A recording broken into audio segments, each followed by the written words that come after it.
मुमकिन है सफर हो आसान, मुमकिन है सफर हो आसान, मुमकिन है सफर हो आसान। अब साथ भी चल कर देखें, कुछ तुम भी बदल कर देखो, कुछ हम भी बदल कर देखें, कुछ हम भी बदल कर देखें। मुमकिन है सफर हो आसान, मुमकिन है सफर हो आसान। अब साथ भी चल कर देखें, कुछ तुम भी बदल कर देखो, कुछ हम भी बदल कर देखें, कुछ हम भी बदल कर देखें। मुमकिन है सफर हो आसान, मुमकिन है सफर हो आसान। ये पता लगाएंगी कि एक्चुअली ये गोली किसने चलाई थी। It's so simple.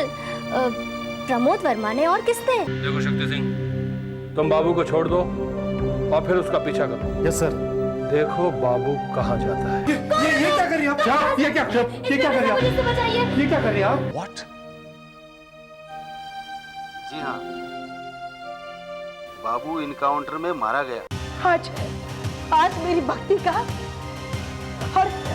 और आपकी शक्ति का इम्तिहान है भगवान, इम्तिहान है।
भैया, सीमा, भाभी, क्या हो ये? Anita, oh my God, Anita, क्या हुआ अनीता को? दीदी आंखें खोलो। क्या हुआ? ओह माय गॉड, होश में आओ। मैं डॉक्टर को बुलाता हूँ भैया। नहीं मैं बुलाता हूँ भैया, जल्दी प्लीज।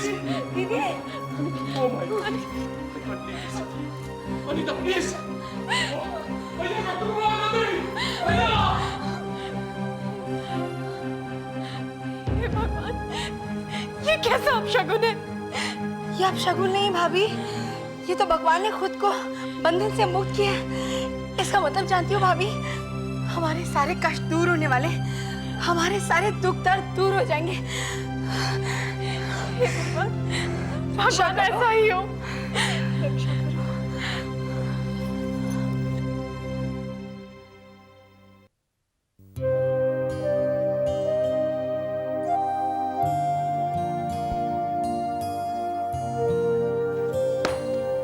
ज्यादा डरने की बात है डॉक्टर साहब? जी नहीं, इनका यदि ज्यादा खून बह जाता तो इनकी दिमाग की नस फट जाती। क्या इनमें घर में कोई इनको टेंशन, कुछ मनमुटाव है? जी नहीं, मैं नहीं समझता। अगर कोई ऐसी बात है भी तो कोशिश कीजिए कि इनके दिलो दिमाग को ज्यादा तकलीफ न पहुंचे। इनकी हालत बहुत नाजुक है। क्या ये खाने पीने के मामले में लापरवाही बरतती है? जी हाँ डॉक्टर, पिछले 4-5 दिनों से इसने पानी तक नहीं पिया है। What? ऐसी हालत में खाना पीना छोड़ रखा है? क्या ये अपने आप को मारना चाहती है? और आप लोग क्या कर रहे हैं? क्या आप जानते हैं ये मां बनने वाली है? सच डॉक्टर, अनीता मां बनने वाली है? जी हाँ। और अब आपको इनका पूरा ख्याल, वैसे मानसिक हालत कुछ ठीक नहीं है। अब अगर और कुछ हो गया तो इसका होने वाले बच्चे पर भी असर पड़ सकता है। क्या मतलब? फर्स्ट पॉसिबिलिटी मिस कैरेज, या सेकंड पॉसिबिलिटी बच्चा अपंग भी पैदा हो सकता है। नहीं नहीं डॉक्टर, हम पूरा इख्तियार बरतेंगे। अरे डॉक्टर, इस खुशी के लिए हम तो बरसों से इंतजार कर रहे हैं। आप बेफिक्र रहिए। अगले हफ्ते आप चेकअप के लिए आ जाइए। अभी मैं चलता हूँ। जी आइए।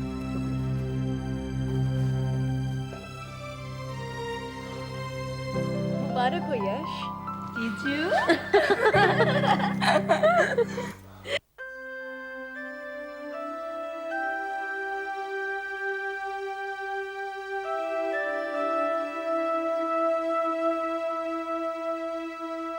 मुबारक हो अनीता। ऐसे क्या देख रही हो? खुशखबरी है। भाभी, भाभी क्या बाबू जिंदा है? इस लड़की को सिर्फ मेरी ही चिंता सताती रहती है। अनीता, मेरे लिए परेशान होने की जरूरत नहीं है। और सच पूछो तो तुम्हें किसी के लिए भी परेशान होने की कोई आवश्यकता नहीं।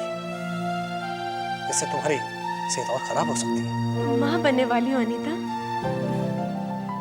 सच दीदी, जब से मैंने सुना कि मैं मौसी बनने वाली हूँ, मैं तो खुशी के मारे पागल हो जा रही हूँ। हम सब खुशी के मारे पागल हो गए हैं।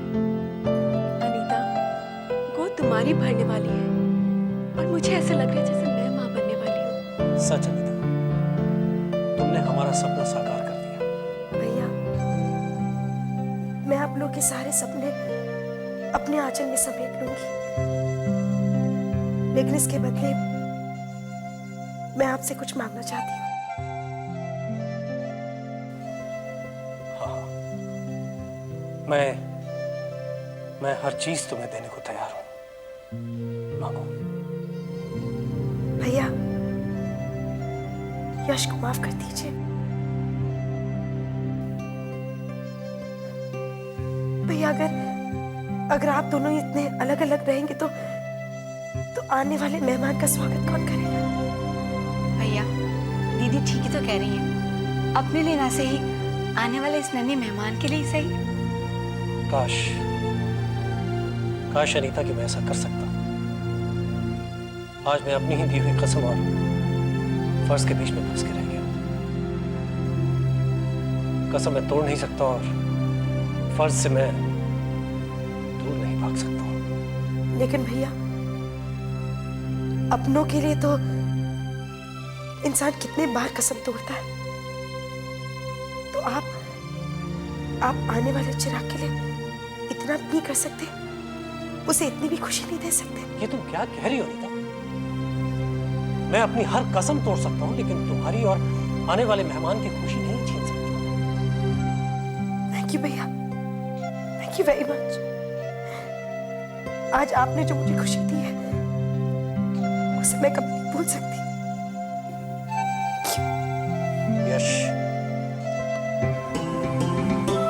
यश, गले लग जाओ। मुबारक हो, तुमने चिराग देके इस घर को रोशन किया है। मुबारक हो मेरे भाई।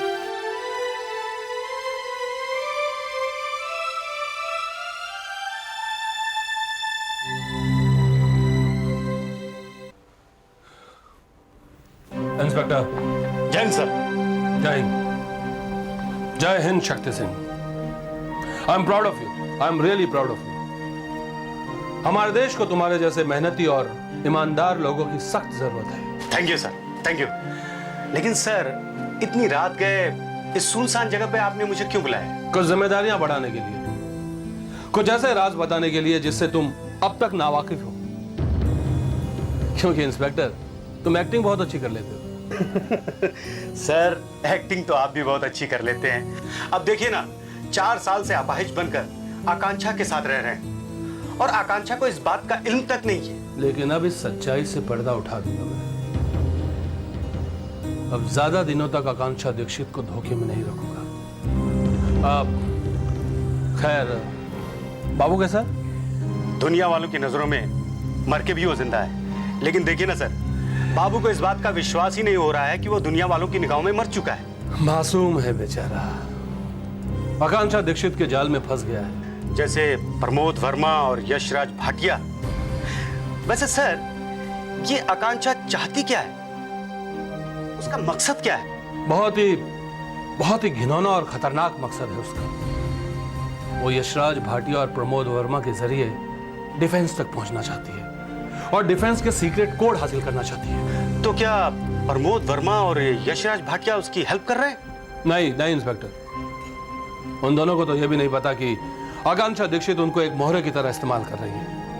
वो दोनों तो यह भी नहीं जानते कि मनोहर की हत्या और रोहित भाटिया पर गोली चलाने के पीछे आकांक्षा दीक्षित का हाथ है। क्या? मैं समझ गया सर, मैं समझ गया। वो दोनों को लड़वा कर एक दूसरे का दुश्मन बनाना चाहती है। दुश्मन तो वो पहले भी थे इंस्पेक्टर, लेकिन सिर्फ बिजनेस में। लेकिन अब आकांक्षा दीक्षित उन दोनों को एक दूसरे की जान का दुश्मन बना दिया है। तो सर, अब इस बाबू और आकांक्षा का क्या करना है? फिलहाल कुछ नहीं शक्ति सिंह, क्योंकि फिलहाल हमें उन दोनों के जरिए मेन कल्प्रिट तक पहुंचना है। बाबू कहाँ है? आइए सर।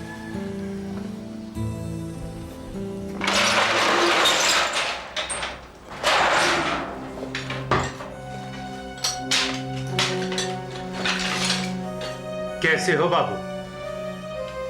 मैं ठीक हूँ, लेकिन ये साहब कौन है? कोई भी हो, काम क्या है? तुम इन्हें जानते हो और ये भी तुम्हें जानते हैं। अच्छा बाबू, ये बताओ, तुम मरना चाहोगे या सच बताओगे? मैं कुछ नहीं जानता साहब। वो कौन? वो आकांक्षा दीक्षित। आकांक्षा दीक्षित? कौन आकांक्षा दीक्षित? मैं नहीं जानता साहब। तुम आकांक्षा दीक्षित को नहीं जानते? नहीं जानते? नहीं। अच्छा, तुम इस साहब को तो जानते ही होगे ना बाबू? नहीं सर,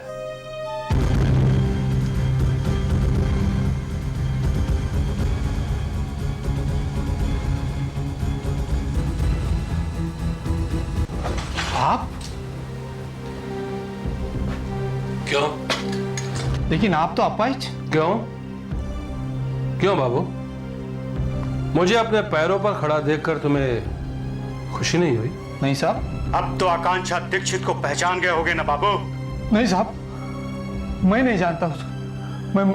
मैं तो बाल बच्चे वाला आदमी हूँ। मुझे छोड़ दीजिए साहब, मुझे छोड़ दीजिए। छोड़ दूंगा, बिल्कुल छोड़ दूंगा।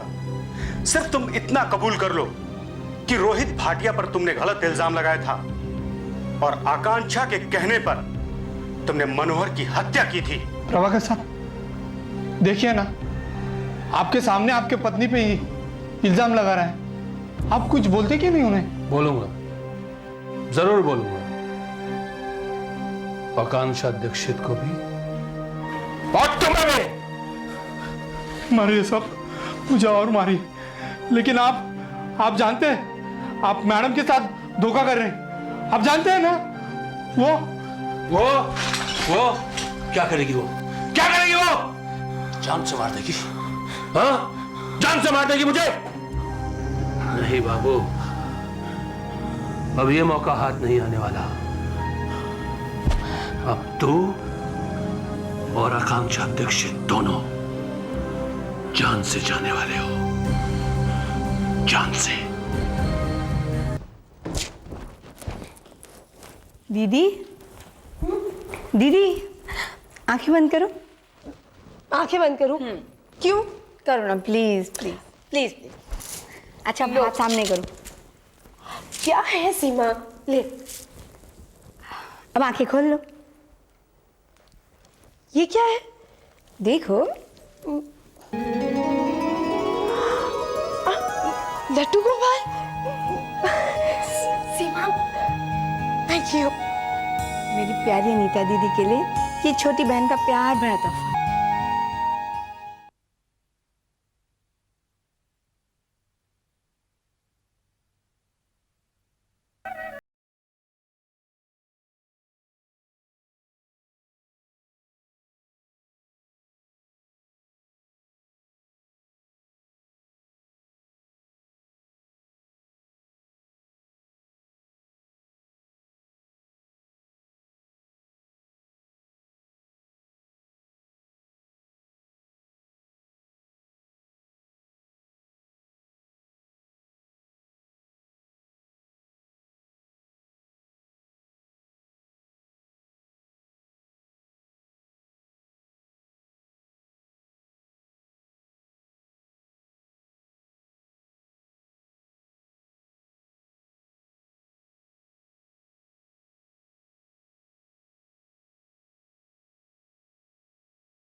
ये मुसीबत कहाँ से आन टपकी? अरे मम्मी कैसी हैं आप? मैं अच्छी हूँ बेटू, तू कैसे है? एकदम ठीक हूँ मम्मी, आप बहुत शुभ घड़ी पर आई हैं। सबको एक साथ देखकर मुझे लग रहा है वाकई शुभ घड़ी पर आई हूँ। कैसी है माँ जी आप? जीते रहो।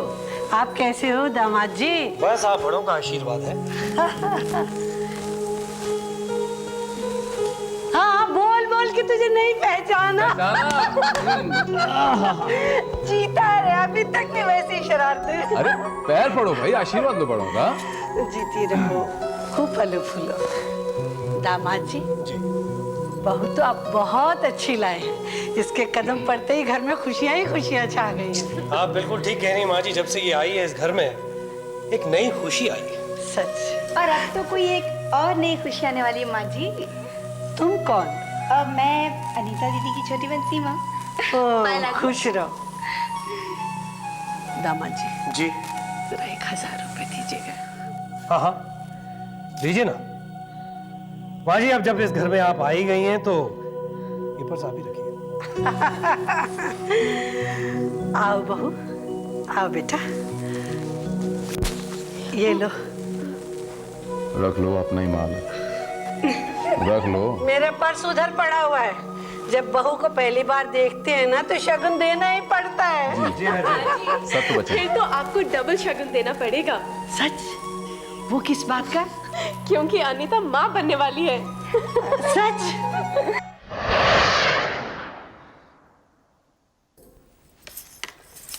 बेटी, यश बाप बनने की वजह से बहुत खुश होगा ना? माँ, खुशी तो हम सबको है। इस घर में एक नया मेहमान जो आ रहा है। हाँ बेटा, कुल को चिराग मिलेगा तो खुशी सबको ही होगी। पर बहुत साल पहले भी ये हो सकता था, लेकिन माँ, आप अब तक उस बात को नहीं भूली हैं। कैसे भूल सकती हो बेटा? मेरी भी इच्छा होती थी कि मेरा नाती होता और मैं उसे अपनी गोद में खिलाती। माँ, आप अनीता के बच्चे से अपने शौक पूरा कर लीजिए। हाँ, अब दूसरों के बच्चों से ही अपना मन बहलाना पड़ेगा। माँ, अनीता का बच्चा दूसरा नहीं है। ये तुम्हारी गलत फहमी है बेटी। ये कैसे बातें कर रही हैं आप माँ? मैं जिंदगी की सच्चाई बता रही हूँ। तुमको अभी उस बात का एहसास ही नहीं है।